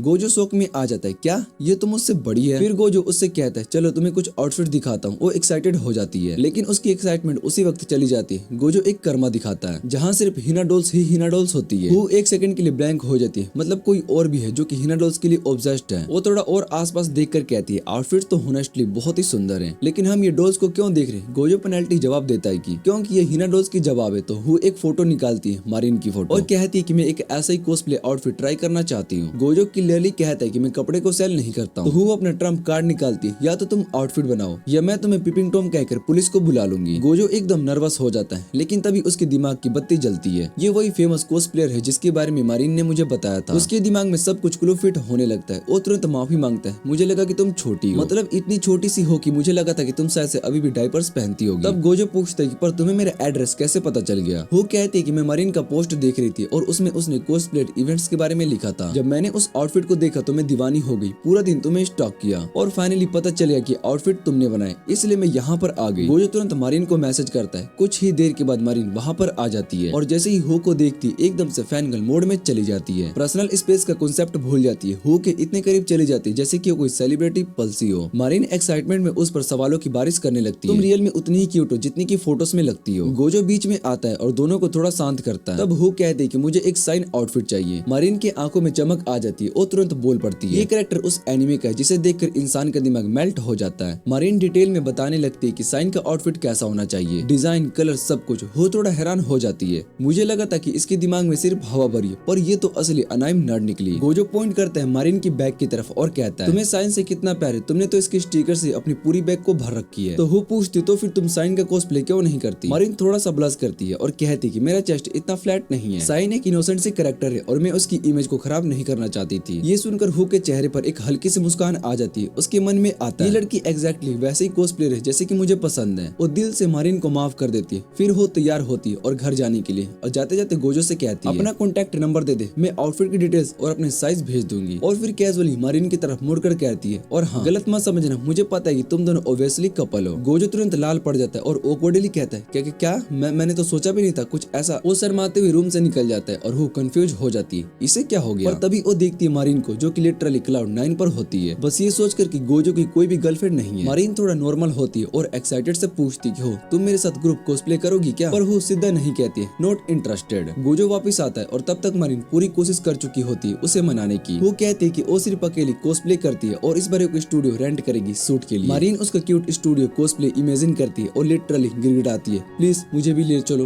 वो पहले तो मना करती है, लेकिन मारिन कहती है मैं स्टूडियो का आधा रेंट पे कर दूंगी। गोजो भी बोल पड़ता है मैं भी हेल्प कर दूंगा, वैसे भी मुझे उसके मेकअप्स और आईलैशेस संभालने पड़ते हैं। वो थोड़ा कैलकुलेट करती है और वो सोचती है कि अगर मैं स्टूडियो रेंट बचाऊंगी तो एक्स्ट्रा पैसा मैं अपने आउटफिट पर भी लगा सकती हूँ, और वो फाइनली हाँ कह देती है। मारिन ऑलरेडी गिव अप कर चुकी होती है, पर जैसे ही वो एग्री करती है मारिन लिटरली हैप्पी डांस करने लगती है। गोजो कैजुअली कहता है कि मैं भी एनिमे देखूंगा, कैरेक्टर को समझने में हेल्प मिलेगी। वो थोड़ा हैरान होकर कहती है कि रेफरेंसेस और फोटोज काफी नहीं होती है क्या। गोजो मुस्कुराता है और कहता है नहीं, मुझे कैरेक्टर फील करना होता है। जैसे साइन का आउटफिट डिजाइन करते वक्त मैंने एक्स रेटेड सीन्स भी देखे थे। सब बहुत ही शॉक्ड हो जाते हैं। गोजो ऑकवर्डली लैपटॉप खोलता है और एनिमे सर्च सर्च करने के लिए। तभी मारिन कहती है रहने दो, मेरे पास फुल बॉक्स सेट है, 126 एपिसोड है, ले लो। गोजो का चेहरा उतर जाता है, 126 एपिसोड? ओ भाई ये नहीं हो पाएगा मेरे से। अगली सुबह गोजो अपने प्लान के बारे में कलेरू को बताता है कि मारिन के घर पर जा रहा है। कलेरू कहता है टेंशन मत लो, दुकान मैं संभाल लूंगा। फिर वो गोजो के बनाए हुए डोल्स फेस को ध्यान से देखता है। गोजो थोड़ा वॉरिड हो जाता है, लगा कि मैं प्रैक्टिस से बाहर हो गया हूँ, गलत बना दिया होगा। पर कलेरू सॉफ्ट वॉइस में कहता है कि इस बार की लाइंस पहले से ज्यादा स्मूथ थी, तुमने बहुत ही इम्प्रूवमेंट की है। और वो बोलता है कि लगता है कि मारिन के साथ टाइम बिताकर तुम्हारा आर्ट भी बहुत ही अच्छा हो गया, वैसे भी तुम उसका मेकअप भी तो करते हो। गोजो हल्का सा ब्लश करता है और अंदर से थोड़ा प्राउड भी फील करता है। गोजो अपने शॉप से कुछ डीवीडीज उठाने के बाद सीधा मारिन के अपार्टमेंट में चला जाता है। बेल बार बार बजाता है पर दरवाजा नहीं खुलता है। गोजो सोचता है कि कहीं मैं टाइम से पहले तो नहीं आ गया। तभी अचानक से मारिन भागते हुए दरवाजा खोलती, सिर्फ नाइट ड्रेस पहने हुए। वो हाफ रही होती है और माफी मांगती, सो सॉरी मैं गलती से सो गई थी। लेकिन गोजो का ध्यान सिर्फ उसकी एक चीज पर ही अटक जाता है, उसका बस्ट, जिसको वो बार बार मेजर करना चाहता था। मारिन उसकी नजर पकड़ लेती, फिर मिरर में देखती और तुरंत समझ जाती है क्या दिक्कत है। वो शर्मा कर दरवाजा बंद करती है और कहती है कि मैं कॉन्टैक्ट लेंस डालकर आती हूँ। थोड़ी देर के बाद वो रेडी हो जाती है और गोजो को अंदर बुलाती है। गोजो की उसकी पुडिंग का पैकेट देखता है। मारिन उससे बातें करती है, लेकिन उसके कॉन्टैक्ट लेंस के बिना वो गोजो को प्रॉपर्ली नहीं देख पाती है और पता भी नहीं चलता कि गोजो अभी तक दरवाजा पर ही अटका हुआ है। गोजो पहली बार किसी के दोस्त के घर आया होता है, वो भी किसी लड़की के। नर्वसनेस इतनी बढ़ जाती है कि उसकी आंखों के आगे सब कुछ डबल दिखने लगती है। वो सोचता है कि जल्दी से डीवीडीज देकर निकल जाता हूँ, पर तभी मारिन आती है और कहती है चलो हम कुछ एपिसोड साथ में देखते हैं। गोजो का तो बस हो गया, अब मना भी नहीं कर सकता। वो मारिन के रूम में चला जाता है जो पूरा एनीमे पोस्टर से भरा होता है, जैसे किसी ओटाकू बम को फोड़ दिया। थोड़ा कंफर्टेबल होने के बाद दोनों एनीमे देखते हैं। गोजो कैरेक्टर डिटेल्स नोट करता है, जबकि मारिन कैरेक्टर देख के खुश हो जाती है। पर एकदम से उसके दिमाग में एक ख्याल आता है, ये तो एक होम डेट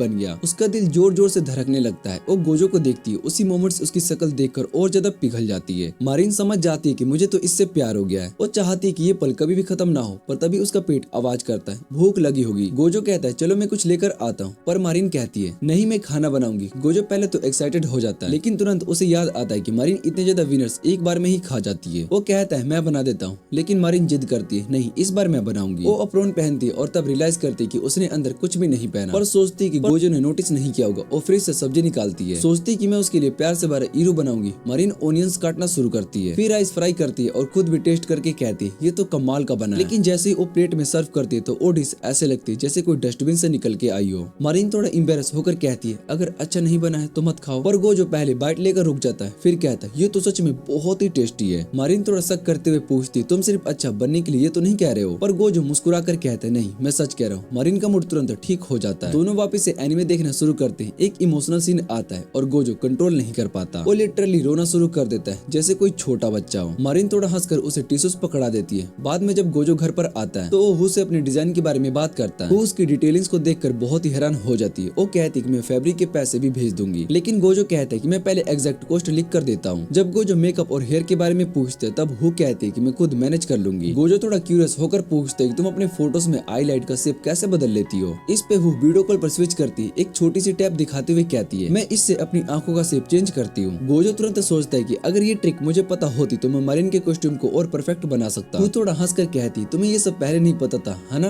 गोजो थोड़ा शर्मा कर बोलता है ये मेरा पहला कॉस्प्ले था। हु चौंक जाती व्हाट ये ड्रेस तुम्हारा पहला अटेम्प्ट था। हु फिर पूछती इसलिए मारिन के फोटोज फोन से ही लिए गए होंगे। वो सजेस्ट करती कि ग्रुप कॉस्प्ले के लिए मेरा कैमरा यूज करो। मेरे सारे फोटोज मेरी छोटी बहन सिंजू लेती है। गोजो पूछता है कि सिंजू मुझे कैमरा चलाना सिखाएगी। हु कहती है हाँ चलो फैमिली रेस्टोरेंट में मिलते हैं मेरे घर के पास। गोजो मान जाता है और उसका शुक्रिया अदा करता है। कॉल के बाद गोजो तुरंत मारिन को टेक्स्ट करता है। मारिन उसी वक्त कॉल कर लेती है मैं भी चलूंगी, मुझे भी कैमरा यूज करना सीखना है। फिर वो सोचती है हु की छोटी बहन होगी, पक्का क्यूट सी होगी। और जब वो रेस्टोरेंट पहुंचते और वो देखते हैं कि हु के सामने एक ओवरसाइज लड़की खड़ी है। गोजो के दिमाग में तुरंत एक ही चीज आती है इसी एज में ये साइज। मारिन घूरती है गोजो को बस साइज ही देख, पर जब वो लड़की अपनी हाइट बताती है तो गोजो रियलाइज करता है कि गलती सिर्फ मेरे दिमाग की नहीं थी। मारिन फोटोज देखती है जो कि सिंजू ने खींची है और तुरंत कहती है वाह ये तो बहुत ही ज्यादा प्रोफेशनल लग रहे हैं। वो कहती है इंस्टा अकाउंट भी सिंजू ने बनाया था, उसी ने मुझे कीटागावा नाम दिया। सिंजू थोड़ा शर्मा कर कहती कि मुझे बस चाहिए था कि सब लोग मुझे देखें मेरी बहन कितनी क्यूट है, बस तब से अकाउंट वायरल हो गया। सिंजू थोड़ा कंफ्यूज होकर कहती कि मैं इतने सारे स्ट्रेंजर्स का क्या जवाब दूं। वो मुस्कुराते हुए कहती कि मुझे तो फर्क भी नहीं पड़ता कि लोग क्या सोचते हैं। सिंजू थोड़ा नर्वस होकर कहती पर देख मेरी इतनी फॉलोअर्स है, मुझे तो खुशी मिलती है। मारिन समझ जाती है और वो सोचती है कि सिंजू अपनी बहन से कितना प्यार करती है। सिंजू तुरंत जवाब देती है हाँ बहुत ही ज्यादा। फिर सिंजू अपने पिताजी का बड़ा सा ब्लैक कैमरा निकालती है और कहती है फोटोग्राफी मेरा हॉबी है। गोजो थोड़ा कंफ्यूज होकर पूछते है कि स्मार्टफोन्स और कैमरास में क्या फर्क है। सिंजू एक्सप्लेन करती है कैमरा की रेजोल्यूशन बहुत ही हाई होता है और बैकग्राउंड को अच्छे से एडजस्ट किया जा सकता है। मारिन देखकर सोचती है सिंजू को इतना ज्यादा मजा आ रहा है इस प्रोसेस में। वो सिंजू से पूछती है तुम्हें कॉस्प्ले करना पसंद है। सिंजू थोड़ा रुकती है पर हु के कहने पर कहती है कि मैं सिर्फ अपनी बहन की तस्वीर खींचती हूँ। मारिन कैमरा को ट्राई करती है और जब उसे पता चलता है कि कैमरा कितना बेहतर है तो वो डिसाइड करती है कि अपना कैमरा खरीदेगी। गोजो प्राइस टैग देखकर बहुत ही हैरान हो जाता है, ये तो बहुत ही महंगा है वो कहती है, और लेंस और इक्विपमेंट्स अलग से खरीदना पड़ता है जो कि और भी महंगा है। गोजो का होप टूट जाता है, ये सब लोग कॉस्प्ले इवेंट में इतने सारे एक्सपेंसिव कैमरास कैसे लेकर आए। मारिन मुस्कुराती है और कहती है मैं तो अपनी किडनी बेचकर कैमरा लूंगी। वो थोड़ा सीरियस होकर कहती है अपने बजट के अंदर सब कुछ ढूंढना होगा और फिर वो सजेस्ट करती है कि चलो स्टूडियो ऑप्शन चेक करते हैं, वीकेंड पर ट्रेन स्टेशन पर मिलते हैं। जब वीकेंड आता है तो एक अबोंडेड हॉस्पिटल में स्टूडियो सेटअप देखते हैं। मारिन और सिंजू इतनी एक्साइटेड हो जाती है कि वो हॉस्पिटल के अंदर दौड़कर चली जाती है। वो हॉस्पिटल के एंट्रेंस पर खड़ी हो जाती है और कंफ्यूज होकर कहती है कि मुझे ये जगह थोड़ी सी अनसेटिंग लग रही है। गोजो थोड़ा मजाक करते हुए कहता है कि ये तो बिल्कुल एनिमे के सीन जैसा लग रहा है, पर उसे ये सोचकर थोड़ा सा स्ट्रेंज लगता है कि उसने इतने सारे एपिसोड्स देखे हैं। मारिन और सिंजू गोजो को बुलाते हैं। गोजो अंदर जाता है लेकिन जब उसे लगता है कि फू फ्रिज हो गई वो उससे पूछता है ये हॉस्पिटल तुम्हें अनकंफर्टेबल तो नहीं लग रहा है। फू जोरदार से कहती नहीं और गुस्सा होकर अंदर दौड़ जाती है। अपस्टेयर्स मारिन सिंजू से पूछती कि ये हॉलवे तो थोड़ा सा डार्क लग रहा है। सिंजू कहती है फ्लैश से सब कुछ ठीक हो जाएगा। वो एक्सप्लेन करती है कि कैसे बैकग्राउंड को और ज्यादा रोशन किया जा सकता है। मारिन एक्साइटेड होकर उसके साथ डिस्कस करती इतना कुछ सीख रही हूँ। फिर दोनों नोटिस करते कि बारिश होने वाली है। सिंजू और मारिन डिसाइड करते कि जल्दी खत्म करते हैं बारिश शुरू होने से पहले। गोजो एक कोने में क्रश्ड होकर हु को देखता है। वो उससे पूछते तुम वापस से इंटरेस्ट पर चलना चाहोगी।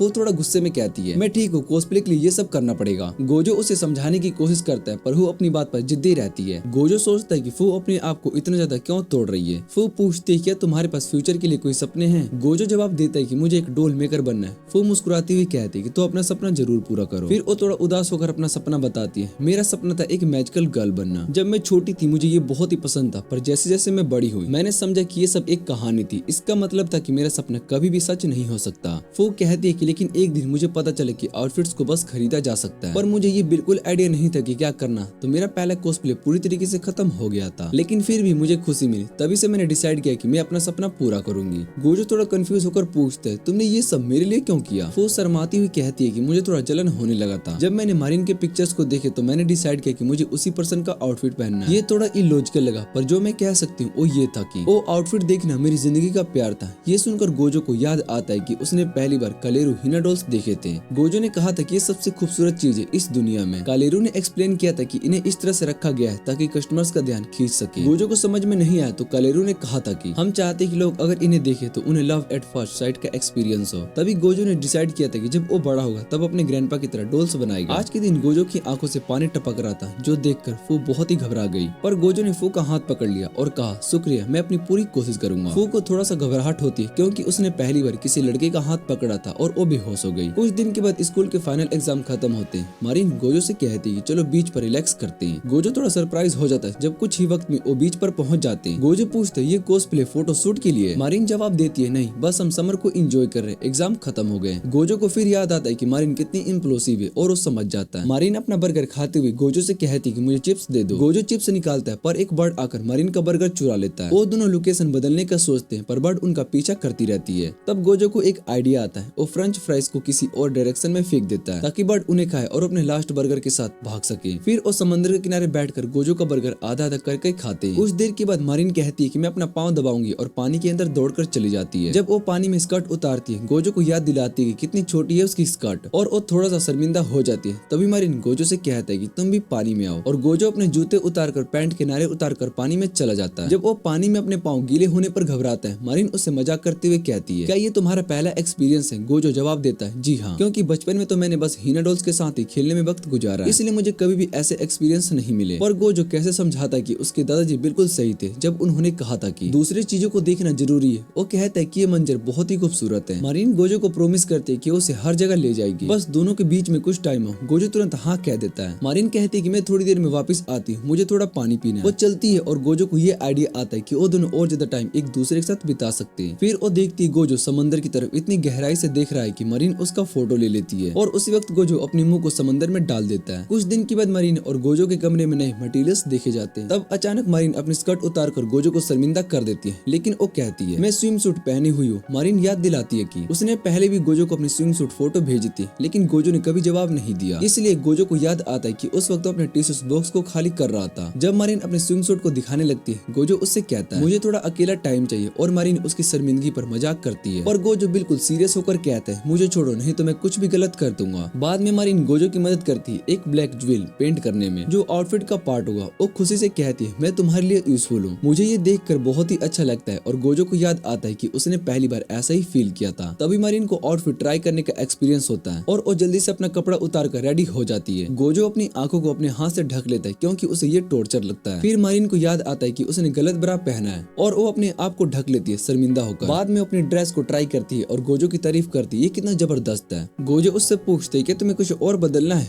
वो कहती है थोड़ा स्कर्ट ज्यादा पफी हो सकता है, लेकिन तुम ऐसे कुछ ट्राई कर सकते हो जो कि अंदर से कुछ और ऐड हो जाए। फिर अपना कैप ट्राई करती है और उससे काफी इम्प्रेस्ड होती है जब वो देखती है कि लिपिंग काफी इम्बोस्ड है। गोजो उसे वार्न करता है कि ये थोड़ा थिक हो सकता है, लेकिन वो कहते हैं कि ये शॉर्ट्स के लिए परफेक्ट है। मारिन फिर सोचते है कि अगर वो भी आउटफिट्स के बारे में इतना जानती हो तो कितना अच्छा होता। तो वो गोजो को अपने आउटफिट्स के बारे में कुछ कमेंट्स देने की कोशिश करती है, लेकिन उसके दिमाग में बस एक ही चीज होती है ये तो इंसेन है। तभी गोजो उससे अपना मेकअप और विग करने का ऑफर देता है और वो के मेकअप के बारे में एडवाइस देना शुरू कर देती है ताकि उसका कैरेक्टर बेटर मैच हो सके। गोजो अपना टेप निकालता है और अपना ईले ट्यूटोरियल देखने लगता है। मारिन एक्साइटेड हो जाती है और हो की मदद से टेप को सही जगह लेकर जगाती है। जब वो दोनों काम करते हैं, मारिन मिरर में अपना चेहरा देखकर सोचने लगती है क्या वो असली इम्पोस्टर है। फिर वो खुशी से गोजो को हक कर देती है और फोटोशूट का इंतजार करती है, लेकिन फिर और ज्यादा बारिश होने लगती है जो मारिन का मूड बिल्कुल डाउन कर देती है। लेकिन वो उससे पूछती है कि फोटोशूट के लिए ये वाइब एक्चुअली परफेक्ट है। वो फिर मारिन के आउटफिट की तारीफ करते हुए बता दी कि वो दोनों कैरेक्टर्स को कितना लव करती है। तो मारिन उस फोटो को ट्विटर पर पोस्ट करती है। तभी उन्हें रियलाइज होता है कि शिंजो और गोजो काफी देर से नहीं आए। जब दरवाजा खुलता है, मारिन और वो हैरान रह जाती है। वो देखते हैं ये पता चलता है कि जब वो कल बेहोश हो गई थी उन्होंने विजिट को शूट कर दिया था और स्टेशन वापस चले गए थे। गोजो सॉरी कहकर बताता है कि उसे नहीं पता था कि हुक की तबीयत ठीक नहीं थी। तभी वो क्लियरली कहते हैं कि वो बिल्कुल ठीक है। मारिन कहती है कि उसके दोस्तों के साथ प्लान से और वो वहाँ से चली जाती है। गोजो और लड़कियां रह जाती है। शिंजो कहती है कि वो स्टेशन शॉप्स देखना चाहती है, तो वो वापस चली जाती है और गोजो अकेला रह जाता है। तब गोजो शिंजो से पूछता है कि वो सिक्योरिटी कोस्प्ले करना चाहती है क्योंकि उसने सोचा था कि वो अपनी बहन के सामने ये नहीं कह सकती। शिंजो नीचे देखना शुरू कर देती है, लेकिन गोजो माफी मांगता है और जाना चाहता है, लेकिन शिंजो उसे बुलाती है और एडमिट करती है कि एक कैरेक्टर है जो कि वो ट्राई करना चाहती है। एक माइक्रो सिस्टर जो कि बहुत ही क्यूट और सिनी थी। उसने कभी अपने फेवरेट कैरेक्टर को फुल ऑफ करने का कॉन्फिडेंस नहीं था और वो डरी हुई थी कि वो बहुत ही वियर्ड दिख सकती है और अपनी बहन को नाराज कर देगी। इस पर गोजो उसे अपने कोस्प्ले इवेंट एक्सपीरियंस के बारे में बताता है और कहता है कि सबसे बेस्ट पार्ट तो ये था कि हर कोई अपने मन चाहे को बन सकता है। फिर वो शिंजो को कहता है कि वो दोबारा ट्राई करे और प्रॉमिस करता है कि उसकी बहन कभी भी उसे जज नहीं करेगी। शिंजो गोजो का शुक्रिया अदा करती है और वो मदद मांगती है कि वो सेम एनिमे कैरेक्टर मारिन का कोस्प्ले करे और हो को भी गोजो के साथ चूज करना है। Gojo already red head shrimp का सोच रहा था, लेकिन ये सुनकर वो थोड़ा भी प्रिपेयर नहीं था कि वो एक अकेला लड़का है। गोजो सुनता है और जज नहीं करता। वो तो दोनों प्लान करते हैं शिंजो को सीक्रेट में फोटोशूट में शामिल किया जाएगा। शिंजो बताती है कि उसे कपड़े पहनने में बहुत ही प्रॉब्लम होती है क्योंकि उसके पास एक्सेस चेस्ट है और वो शिकायत करती है कि उसे अलाउंस मिलती इसलिए उसके पास ज्यादा पैसे नहीं होता। गोजो समझाता है कि ये चैलेंज हो सकता है क्योंकि कोस्प्ले बहुत ही महंगे हॉबी है, लेकिन सोचता है कि कोई तरीका निकालना होगा ताकि उसकी मदद कर सके। फिर दोनों गोजो के घर वापस जाते हैं और गोजो अपना स्कूल यूनिफॉर्म पहनता है। शिंजो देखकर कहती है कि उसे वो यूनिफॉर्म ट्राई करना चाहिए। गोजो बाहर रूम के अंदर खड़ा रहता है, सोचता है कि अगर वो ओरिन होती उसका कपड़ा पहनती तो कैसा होता। जब गोजो वापस आता है तो वो देखता है कि उसके शर्ट्स के बटन मुश्किल से लटके हुए और एक बटन गोजो के सिर के ऊपर से निकल कर चला जाता है जैसे स्नाइपर का फेल सूट हो।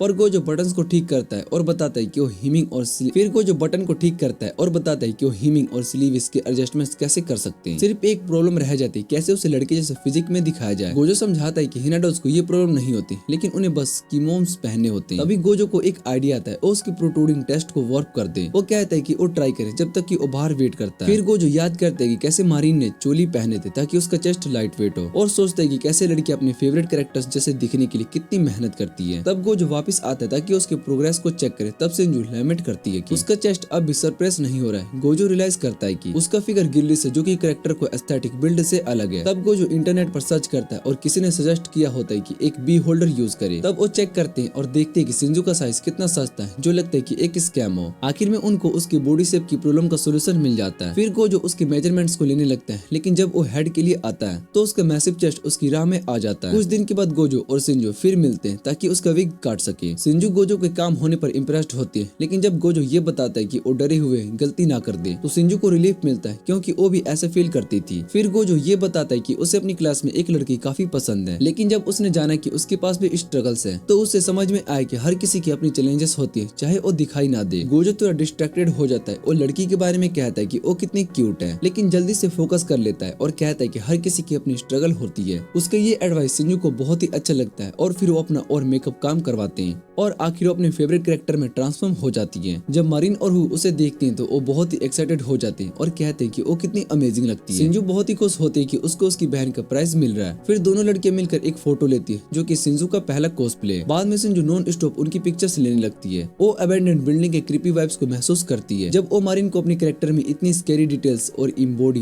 करते हुए देखती है, लेकिन वो थोड़ा गड़बड़ कर देती है जब वो हु के क्लोज देखते हुए ब्लश करने लगती है और सोचती है कि वो कितनी क्यूट लगती है। मारिन अपने एक्सपीरियंस पे खुशी से रिजॉइस करती है, लेकिन हु समझाती है कि उस सूट को अनप्रोफेशनल होने के चक्कर में खत्म कर रही है। वो अपने फीलिंग्स को कंट्रोल नहीं कर पाती और अपनी फीलिंग के बाद भी थोड़ा रिस्क उठाती है। ये सब होने के बाद हु गोजो के पास जाकर उसका शुक्रिया अदा करती कि उसने सिंजू की मदद की। वो समझाती कि गोजो ने कुछ अपने खुद के बिल्स भी कवर किए और वादा करती कि उसे उसके पैसे वापस देगी। फिर वो एले चलती है बिना ये जाने कि सिंजू भी कॉस्प्ले करना चाहती थी और सोचती कि वो एक बड़ी बहन के रूप में बहुत ही फेल हो गई। लेकिन गोजो समझाता है कि अपने प्यार की चीजों के बारे में लोगों से बात करना मुश्किल होता है। ये सुनकर हु को गोजो की बातें कितनी वंडरफुल लगती है, लेकिन वो अपनी फीलिंग को अपने अंदर ही रख लेती है। इस दौरान मारिन अपने नए कैरेक्टर में और भी सूट्स पोस्ट बना रही होती है और सिंजू भी एक्साइटेड हो जाते हैं जब अपने सूट्स परफेक्ट कर लेती है। अफसोस के बाद उसका बेहोल्डर और भी ज्यादा बर्दाश्त नहीं कर पाता और टूट जाता। बाद में मारिन और सिंजू फोटो रिव्यू करते हैं और इम्प्रेस्ड होती है कि मारिन ने अपने कैरेक्टर को कितना एक्यूरेटली एम्बॉडी किया। लेकिन हु समझ जाती है गोजो ने जो आउटफिट बनाया था वो उसके लिए प्यार था। वो बस उसकी आउटफिट तक ही नहीं था बल्कि सिंजू के रिएक्शन को देखते हुए अपनी फीलिंग्स को समझा। तो हु सिंजू से पूछती क्या उसे ये स्ट्रेंज लगा था।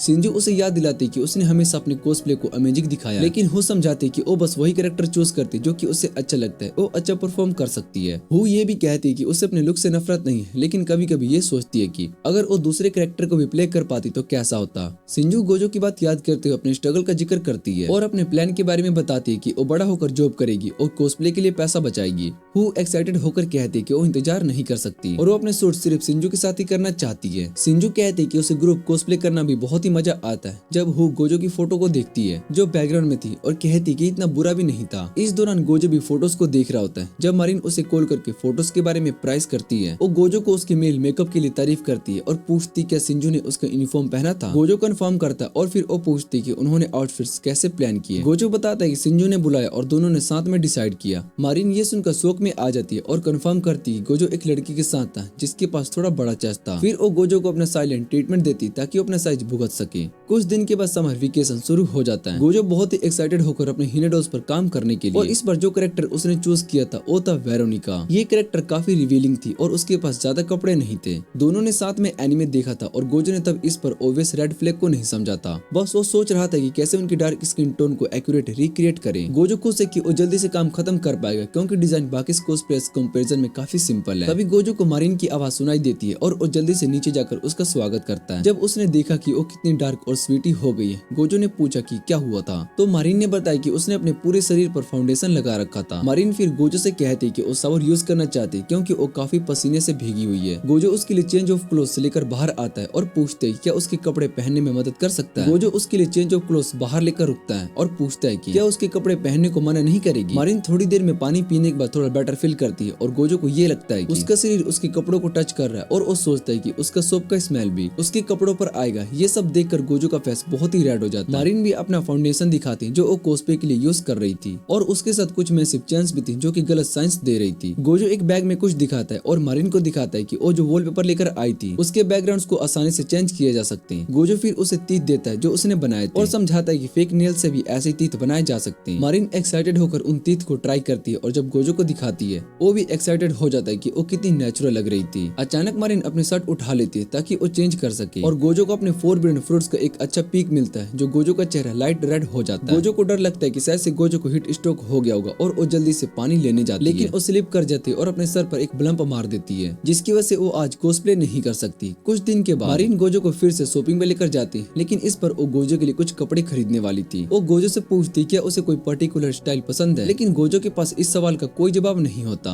मारिन फिर गोजो को एक शर्ट ट्राई करने के लिए देती है और जब वो इंतजार कर रही होती है, एक स्टाफ मेंबर शॉप में आता है और मारिन को देखकर सोचता है कि वो कितनी हॉट है। वो लकी लड़का बिहाइंड द कर्टन चुप कर सोचता है कि शायद से गोजो के पास कुछ स्पेशल हो, लेकिन जब उसने देखा तो उसे लगा कि गोजो का लुक काफी प्लेन था। मीनवाइल मारिन गोजो को शर्ट के बाद शर्ट ट्राई करने के लिए बोलती रहती है, लेकिन ये पता चलता है कि मारिन हर एक आउटफिट में गोजो को पसंद करती और उसे ये भी नहीं पता था कि वो क्या कर रही थी। मारिन इतनी डेल्यूशनल थी कि उसे लगता था कि गोजो बहुत ही हॉट है, लेकिन गोजो को तो कोई भी आउटफिट ट्राई करे उनमें से कोई भी पसंद नहीं आया। फिर मारिन ने एक सिंपल सी टी शर्ट सजेस्ट की थी और सोचा कि गोजो को ये पसंद आएगी तो अपने फेवरेट बॉय के साथ मैच करके पाएगी, लेकिन चाहे वो कितनी भी अच्छी लग रही थी, गोजो को वो टी शर्ट बिल्कुल भी पसंद नहीं आई। शॉपिंग के बाद दोनों ने रुक कर कहीं पर खाना खाया और फिर शॉपिंग कंटिन्यू की। आखिरकार गोजो को कुछ भी पसंद नहीं आया, लेकिन मारिन बिल्कुल भी गुस्सा नहीं थी। फिर उसने सजेस्ट किया कि वेरोनिका कॉस्प्ले करे क्योंकि अब उसकी चोट ठीक हो गई थी, लेकिन गोजो ने कहा कि वो उसे खुद करने दे। मारिन थोड़ी सीरियस हो गई और सोचा कि गोजो अब उसके साथ कॉस्प्ले क्यों नहीं करना चाहता। गोजो ने समझाया कि उसे कोई भी फर्क नहीं पड़ता और उसके वोल्केनो से उस कॉस्ट्यूम में कोई ऐसा शौक नहीं मिलेगा। मारिन को समझ में आता है कि प्रॉब्लम क्या थी और गोजो को मारती है क्योंकि उसने सोचा था कि वो कुछ सीरियस था। फिर मारिन ने प्रॉमिस किया कि अगले टाइम वो अपने कैरेक्टर के बारे में ज्यादा सोचकर चूज करेगी और घर पे ट्राई करेगी ताकि गोजो की मेहनत वेस्ट ना जाए। दोनों थोड़ी देर तक एक दूसरे को देखते ब्लश करते रहे। तभी मारिन गोजो को अपने पास खींचती है और पूछती है कि क्या वो चाहता है कि उसे आउटफिट पहनने के बाद पिक्चर्स भेजे। गोजो को बिल्कुल शौक लगता है, लेकिन मारिन उससे कहती है कि वो बस मजाक कर रही थी। तो दोनों एक मांगा कैफे में रुक जाते हैं, जहाँ पर मारिन मांगा कैफे से कन्वीनियंस के बारे में गैस करती है। गोजो को समझ में नहीं आता कि ये लड़की कितना खाना खाती है। तभी मारिन एक नया मांगा निकालती है जो कि सक्यूबस के बारे में होता है, जो कि मेन कैरेक्टर को अट्रैक्ट कर रही होती है। मारिन बताती है कि उसे पिगटेल्स वाले कैरेक्टर बहुत ही पसंद है और वो सक्यूबस का कॉस्प्ले करना चाहती है। गोजो सोचता है कि कम से कम वेरोनिका से ज्यादा कपड़े होंगे उस कैरेक्टर के, लेकिन मारिन सरप्राइजिंगली कहती है कि उसे कॉस्प्ले नहीं करेगी। गोजो को लगता है कि शायद ये उसकी प्रॉमिस की वजह से कहीं वो ज्यादा थॉटफुल तो रहेगी, लेकिन वो कहती है कि उसे लगता है कि वो पिगटेल्स में इतनी क्यूट नहीं लगेगी।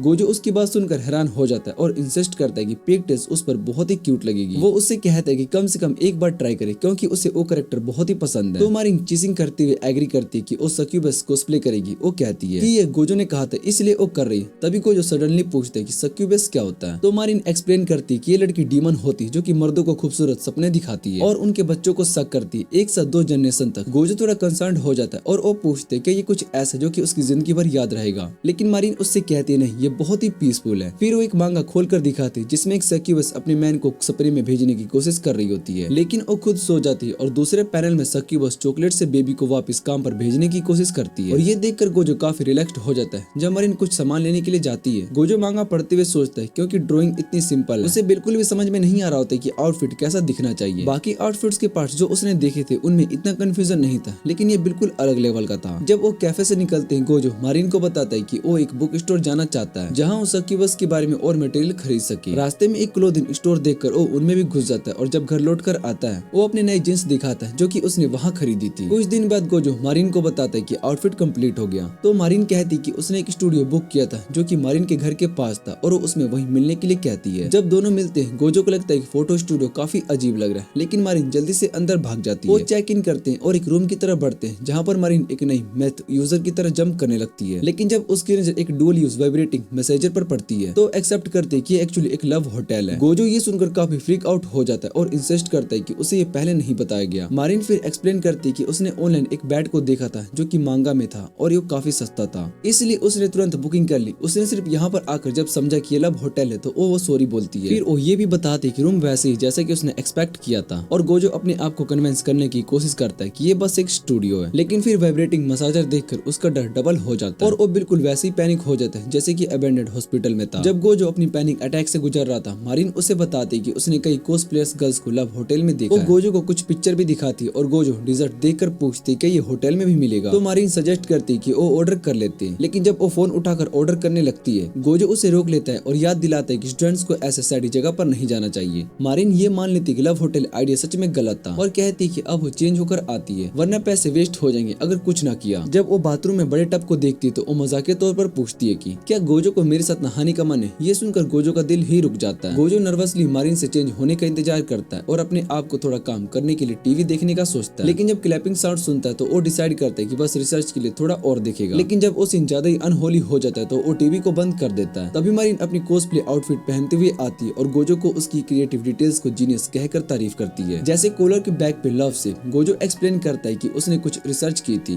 UVA के लिए, सिर्फ रिसर्च पर्पस के लिए, और जब टिश्यूज बॉक्स फिनिश किया तब समझा कि मांगा का अप्रोच ज्यादा होलसम था। वो कहता है कि जो डिटेल्स उसने ऐड किए वो अपनी इमेजिनेशन का रिजल्ट है, लेकिन कॉस्प्ले टेक्निकली एक्यूरेट नहीं है। लेकिन मारिन उससे कहती है कि लोग अपनी इंटरप्रिटेशन के साथ जा सकते हैं और ये फ्रीडम है जो कि कॉस्प्ले को मजेदार बनाता है। मारिन उससे कहती है कि उसके सारे कॉस्प्लेयर्स बहुत ही अच्छे होते हैं, इसलिए उसका इंटरप्रिटेशन कभी भी गलत नहीं हो सकता। गोजो भी उसका शुक्रिया अदा करने वाला होता है जब मारिन एक लेजेंड के बारे में बताती है जो कहता है कि अगर अपनी वॉलेट में प्रोटेक्शन रखो तो आप अमीर हो जाओगे। फिर वो अपने रूम में रबर ढूंढने लगते ताकि वो किसी तरीके से लकी हो सके। जब वो एक ढूंढ लेती है तो गोजो को एक देकर कहती है कि दोनों एक बार ये एक्सपीरियंस शेयर करे। उसके बाद गोजो मारिन का हेयर और मेकअप करता है और उससे कहता है कि वो बिल्कुल अपने कैरेक्टर की तरह लग रही है। गोजो उसे देखता है और फिर कहता है कि ब्यूटीफुल, लेकिन ये एक्चुअली उसके वीक के लिए होता है, नॉट फॉर हर। फिर गोजो मारिन को पोज सजेशन देता है। मारिन बेड पर जम करके पोज देना शुरू कर देती है और गोजो उसकी सूट्स भी ले लेता है जो कि उसे खुशी से करती है। अंत में गोजो उससे कहता है कि कैरेक्टर का लूले भी गाने का सूट लेने की ट्राई करो, लेकिन जब मारिन ट्राई करती है तो वो परफेक्ट नहीं आता। गोजो सजेस्ट करता है कि सूट के लिए MC की परस्पेक्टिव से डायरेक्ट आई कांटेक्ट जरूरी है। तब गोजो बेड पर जंप करता है और मारिन से कहता है कि ऊपर आ जाओ ताकि हम परफेक्ट सूट ले सके। मारिन थोड़ी वॉरिड होती है कि उसकी सांस को रोक देगा, लेकिन गोजो उससे कहता है कि कुछ नहीं होगा। मारिन ऊपर आती है और गोजो फाइनली सूट ले लेता है। मारिन एक्साइटेड होकर अनाउंस करती है कि कितना मजा आ रहा है। गोजो का चेहरा लाल पड़ जाता है और वो मानती है, लेकिन जब उसे दूसरे कमरे से लकी होने की आवाज सुनाई देती है तो उसे अचानक याद आता है कि वो भी लव होटल में और उसने गलती से मारिन को अपने ऊपर आने को कह दिया था। उसके ट्राउजर टाइट हो जाते और अपने हाथ से मारिन को हटाने की कोशिश करता है, लेकिन अचानक लाइट्स बंद हो जाती है और दोनों एक दूसरे के सेम पोजीशन में आ जाते हैं। गोजो अपना हाथ मारिन से नहीं हटाता, जिसका चेहरा भी लाल पड़ गया होता है और वो गोजो की तरफ देखती है। दोनों धीरे धीरे आगे बढ़ते हैं। जब फोन की घंटी बजे और सब कुछ बेकार हो जाता है, no god please no. Gojo phone उठाता है और उन्हें पता चलता है कि उन्हें रूम से निकाल दिया गया। मारिन बदलने के लिए जाते हैं, लेकिन वो रात की तनाव भरी सिचुएशन को लेकर काफी घबराई होती है। गोजो अपने हाथ से अपने सर को मार लेता है और दूसरे हाथ को बिजी कर देता है। कुछ देर के बाद गोजो को मारिन का एक अर्जेंट टेक्स्ट मिलता है जिसमें वो कहती है कि उसे मदद की जरूरत है। जब गोजो उसके पास जाता है तो उसे पता चलता है कि वो अपने डैड के साथ फेस्टिवल नहीं जा पाई क्योंकि उसके डैड ने उसके प्लान को कैंसिल कर दिया। गोजो कहता है कि उसे तो होमवर्क करना जरूरी है। मारिन मानती है कि उसने काफी सारे काम को बुक किया और होमवर्क भूल गई है। गोजो पूछता है कि मारिन का पार्ट टाइम जॉब क्या है, तो मारिन उसे एक मैगजीन दिखाती है जिसमें उसकी तस्वीर होती है जो गोजो को सोचने पर मजबूर कर देती है कि वो एक सेलिब्रिटी है। लेकिन वो एक्सप्लेन करती है कि वो एक इमेच्योर मॉडल है और एक एडिटर ने उसे स्काउट किया है जो कि उसकी सैलून में आता है। गोजो इस बात से बहुत ही हैरान हो जाता है और मारिन समझाती है कि रियल मेकअप आर्टिस्ट उसका चेहरा बनाता है। वो बताते है कि इसीलिए वो काफी काम कर रही है ताकि वो एक सुपर एक्सपेंसिव कैमरा खरीद सके। फिर मारिन सजेस्ट करती है कि वो हॉरर मूवी देखे, लेकिन गोजो उस आइडिया से कन्विंस नहीं होता क्योंकि वो अक्सर स्कैरी चीजें नहीं देखता। मारिन उसे अश्योर करती है कि वो ज्यादा स्कैरी नहीं होगी, लेकिन बाद में उसे अपने शब्दों पर पछतावा होता है जब गोजो के साथ मूवी देखती है और सच में वो मूवी को बहुत ही एंजॉय करता है, इतना कि वो बार बार रिवॉर्ड करके उनके कॉस्ट्यूम पर मेकअप डिटेल्स चेक करता है। मारिन अपना होमवर्क कंप्लीट करके बहुत ही खुश होती है कि उसे मैथ्स नहीं करना पड़ा, लेकिन जब गोजो कहता है कि उनको ड्रिल्स करना है तो मारिन को याद आता है कि वो स्कूल में उन्हें भूल गई थी। दोनों वहाँ पर जाकर उन्हें लेने के लिए निकलते हैं और मारिन कमेंट करती है कि हॉरर मूवी देखने के बाद स्कूल काफी क्रीपी लगता है। गोजो को समझ में आता है कि उसे डिनर के लिए कुछ चीजें खरीदनी है और वो मारिन को बुलाता है जो खुशी से फ्राइड राइस खाना बनाकर उसके साथ चलती है। रास्ते में मारिन फूल देखती है और दोनों वहाँ पर जाकर उसे देखने जाते हैं। जब मारिन फूल के करीब जाती है गोजो उसे संभालने की कोशिश करता है, लेकिन वो गिर जाती है। गोजो को ये समझ में नहीं आता है कि वो बेचारी तैर नहीं कर सकती, लेकिन वो उसे बचाने में कामयाब होता है। फिर वो पूछते कि अगर वो तैर नहीं सकती तो अपने दोस्तों के साथ बीच पर कैसे जाती है। मारिन कहती कि वो वहाँ पर खाना खाने, बातें करने और बहुत ही सारा मजा करने के लिए जाती है बिना तैरने के, और उसे समंदर का पानी सुनहरा लगता है जो कि उसके चेहरे पर चमकाता है। मारिन गोजो से पूछते क्या उसे पागल समझता है और जब उस समंदर को इतनी पसंद करती है तो तैरना नहीं आता।